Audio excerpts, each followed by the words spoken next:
right, welcome to Storytime with Smokey. I'm your boy Jurnalist, and on this one, we are checking out a record I wrote like 4 or 5 years ago. This shit been sitting in the bins, boys and girls. Why it's been sitting there is because the producers in Germany, one, two, we never can find a female that can actually sing this hook.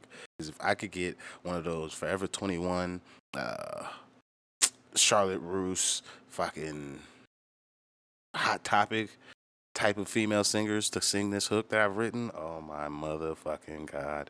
Just in a minute, and how long is this song? A minute and 31 seconds. I do an entire song where if the hook is complete, I will fucking, like, this would be one of those songs that you just fucking have to hear. Like, it's just one of those. All right, sorry about that. So, on this one, it's one of those rare times where, in a small clip of time, somebody can provide you an entire song. And to me, even though it is my song, I just always feel like, fuck, man, I want more. Like, where's more? I'm actually gonna do. It's one of my favorite actual R&B singers of like all time. His name is Rico Love. He's not even the best vocally, but the way he writes just always spoke to me. It's just. I could say in ways I'm kind of like a geezer, but certain ways I'm just like I'm not a geezer in those other ways. So he writes to like the geezer side of me that I'm like, yeah, you fucking get it. You get it. So he's got this one song called Run From Me. It's very short. It's not even labeled as an interlude.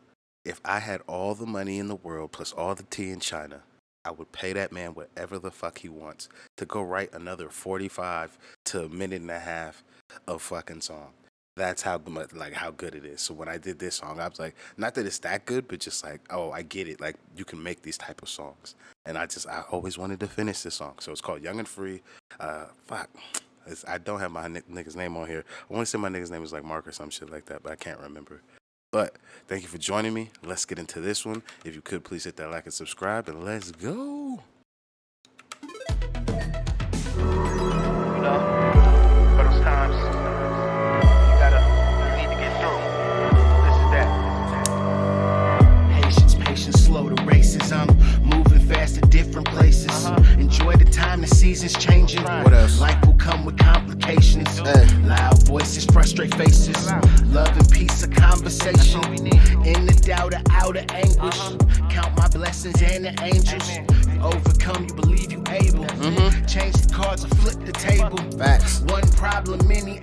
I truly do believe this. I'm not just saying that shit. If you do not like the situation of how something is going, you have two options. Three, really. Take that shit, play the cards you got, or flip the fucking table. Don't nobody got cards no more. Now what? I am known for doing that shit. Everybody starts trying to have a little Mexican standoff. I'll go Mexican standoff times two. You niggas, I will flip all of this shit. It's kind of in line with the shit my dad taught me. Like, yo, if you niggas is not with my plan, fuck you. I do not care. I will flip all of this shit. Now, when it actually comes to playing games, though, I'll beat the shit out of somebody that did that shit. I'm not actually gonna do that. But when it comes into like life situations, negotiations, like, I'll blow the deal up. I've done it multiple times. You want to do what? For how much? Suck my dick. I'm good, buddy. Blow it up. I don't give a fuck. I'm poor already. That's the thing I never understand about people signing bad deals. You're already poor. Them using money to entice you should be the last thing that entices you. You're already poor, so you should know what money means and what you really want and need, not just, oh, let me take what I can get. I'll continue to be poor because I know what the fuck I have. I'm not doing it. I'm not doing it. So when I hear this song, like when I listen to it, I'm like, damn, I've been an ornery little motherfucker for a long time. To flip the table, one problem, many angles. You set your ceilings, don't let them place you there. First will doubt, but then they'll rate you. The tears can fall, the rain hydrate you. Facts. You know what's real is stress or paint you. You still alive, for that be thankful. All right, now I want to pre-warn you again. I can't sing worth the shit, but the messaging is so fucking sound on this hook. So the concept I have for the hook was pretty much when you do actually grow up, you don't get to live young and free. It's just not a thing. Like, the people that actually, like the kids that do grow up, don't live young and free. And what I mean by that is there's a lot of people that become adults, forget what it was like to be a child, and you truly don't get to live young and free. So you're 25 You've got a house. You make fucking more than six figures, but you out here shackled to life, just living terribly, full of stress and just turmoil because you grew up and you forgot what it meant to be a kid. So now that you have means, you don't even know how to use these means to fulfill the what did Virgil say? Everything I do for myself is for the 17-year-old version of myself. You can't even fulfill that version of yourself, yet you have all the money. I see it all the time. I've been in studios with these people. You've got all the money in the world, but you're one of the most unhappy person that I've ever fucking met.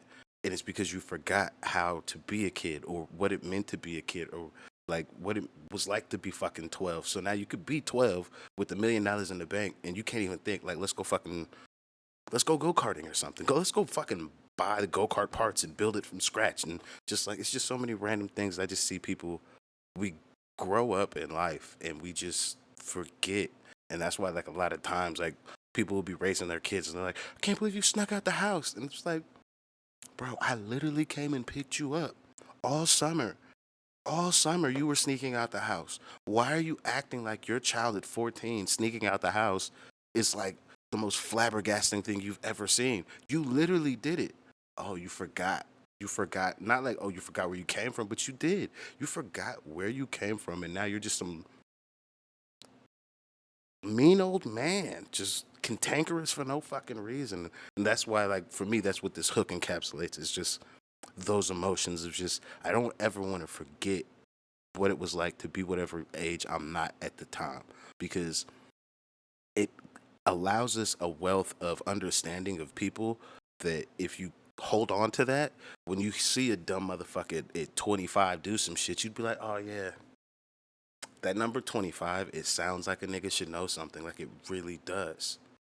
But even scientifically, that nigga's brain might not even be fully formed, but he's out here with fucking millions of dollars, ridiculously famous, and he's just done the most dumbest shit. Oh, yes, because at 25, you're just fucking still retarded. You're dumb still. You don't know as much as you think or can know at 25 or will ever know. So that's what I mean by this. I'm sorry it's a little long, but this song is very personal to me, and it's so short. It is so short. Oh, my God. I'm so mad I can't finish it. You know what's really stress or pains you? You still alive, for that be thankful. We want it to last. There's no going back. But kids that grow up don't live young and free. We want it to last. There's no going back. But kids that grow up don't live young and free. My favorite verse is coming up though. Like, oh my God, I slid this bitch right here. Too fast, it'll soon be over. For I lose them all, I'ma pull them closer. It's the life you live, not the pics you post up. So I'm in the matrix, still in moments. Take me back to that kid with the ring decoder. It was cartoons and cereal, how we greet the mornings. Now the General Mills is them checks they cut, but I still miss them days on the Metro bus. To me, like, I gotta go back. There's just so many particular bars for me that I'm just like, oh. It'll soon be over. For I lose them all, I'ma pull them. All right, so I'd written this probably 2 years out of the hospital. So at this point in time, I have a greater understanding of, we'll say, mortality or what like life is, but I'm still fucking young as shit. But I've also been shown, like, who actually cares about you? Like, who's gonna really go out the way? Like, when your shit goes left, who's gonna really be there? So I understood that. So that's when I'm saying that before it's too late, I'm gonna pull them closer.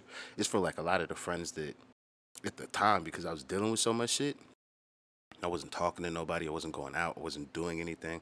So like I needed to like start reaching out to the people that had reached out to me or that like were beacons of light at a time that it was very dark for me. So that's what that in particular line means. But this entire verse right here just littered with fucking personal shit. Closer, it's the life you live, not the pics you post up. So that life you live, the pics you post up, it was at a time where I live in a city that is predicated on what Instagram can provide to you on the internet. So in living in a place like that and having to come to the realization that the shit that you put online versus how people flex on Instagram, they don't always correlate. And for me, it is truly like the life that I'm living is more important than making sure I stop and I get a picture for fucking Instagram or clicking it up. So like any of you guys that follow me on fucking Instagram or whatever, I try and just follow you back, but I'm not super active on there. I'm far more active on YouTube than I am on there because that's just it's not in my fucking it's not like not in my energy to do. Like it's not my type of headspace. I'm not trying to just flex my good shit, but I'm not flexing my bad shit either. I don't really flex anything unless it's music based. Then yeah, okay, I'll flex that shit. Other than that, I'm not. Look at my life. I live this fucking amazing life. That's just it's never been the kind of person I am. So that particular line, that's what the fuck that shit means to me. In the matrix, stealing moments. Take me back to that kid with the ring decoder. It was cartoons, cereal, how we greet the mornings. Now the General Mills is them checks they cut, but I. All right, so that whole fucking section take me back to the to that little kid with the ring decoder. Ring decoder. It was cartoons and cereals, how we greet the morning. That's an entendre too, because it's a little head nod to fucking Kendrick's cartoon and cereals. But it's also like a personal bar for me because my grandfather used to work for fucking General Mills. So as a little nigga, we used to have fucking ignorant amounts of boxes just sent to us, just in the cabinet all the time. Every morning, I want cereal. I never had to think about like, oh, was there cereal? It's what kind of cereal did I fucking want? It was just ridiculous. Like the most amount of cereal I've ever. Still in my life as an adult, I've never even bought that much cereal. It's crazy. So that's what I say. But then it's also the General Mills bar. General Mills is the company that makes cereal in America.